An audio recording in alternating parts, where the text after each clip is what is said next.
সংসদে এনডিএর বৈঠক, সেই বৈঠকে ডাক পেয়েছেন এনসিপিআই এর সদস্যরা।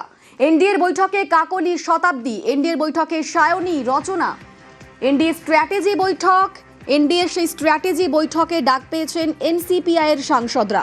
আমাদের সঙ্গে দিল্লি থেকে মৈত্রেয়ী রয়েছেন প্রতিনিধি। মৈত্রেয়ী, স্বাভাবিকভাবে প্রশ্ন উঠছে, তাহলে কি বিজেপিতেই মিশছে এনসিপিআই?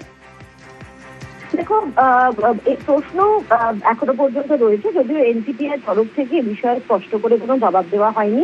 সেই সম্ভাবনাও ইতিমধ্যেই মাথাচাড়া দিয়েছে। তার কারণ এনসিপিআই তরফ থেকে যে অনুরোধ করা হয়েছিল যে তারা এনডিএর সঙ্গে যুক্ত হতে চান, সেই অনুরোধ তার কিন্তু এখনো পর্যন্ত কোনো মতামত, সেই অনুরোধের পরিপ্রেক্ষিতে স্পিকার এখনো পর্যন্ত তার মত জানাননি।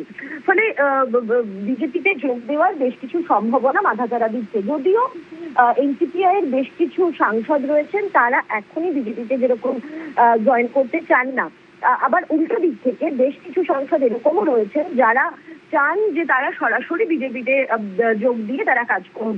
সব মিলিয়ে একটা দোটানা এই মুহূর্তে রয়েছে। কিন্তু যেটা সব থেকে বেশি সিগনিফিকেন্ট, যে এনসিপিআই এর যেখানে এখনো পর্যন্ত সে অর্থে দাঁড়িয়ে এনসিপিআই কে স্পিকার অনুমোদন দেননি, কিন্তু এনডিএর বৈঠক কিন্তু এবার ডাক পেয়েছে এনসিপিআই এর সাংসদরা।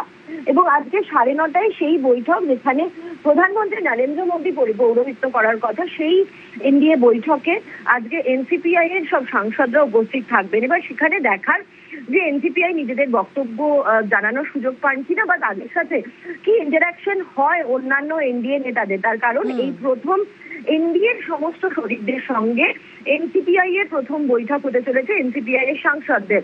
ফলে সেইখান থেকে কি কি বক্তব্য উঠে আসে, সেটা কিন্তু অত্যন্ত সিগনিফিকেন্ট হতে চলেছে। বেশ, অবশ্যই সেদিকে নজর তো থাকছেই।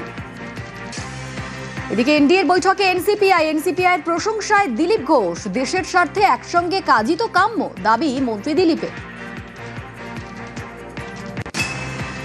ভালো কথা, এটা মাননীয় প্রধানমন্ত্রীর যে কাজ, উন্নয়নের কাজকে যদি কেউ সাপোর্ট করে ভালোই তো। দেশের জনতা যাতে আরো লাভ পায়, ভালোভাবে উনি কাজ করতে পারেন উন্নয়নের, বাকি পার্টি যারা আছে তারাও সাপোর্ট করুক।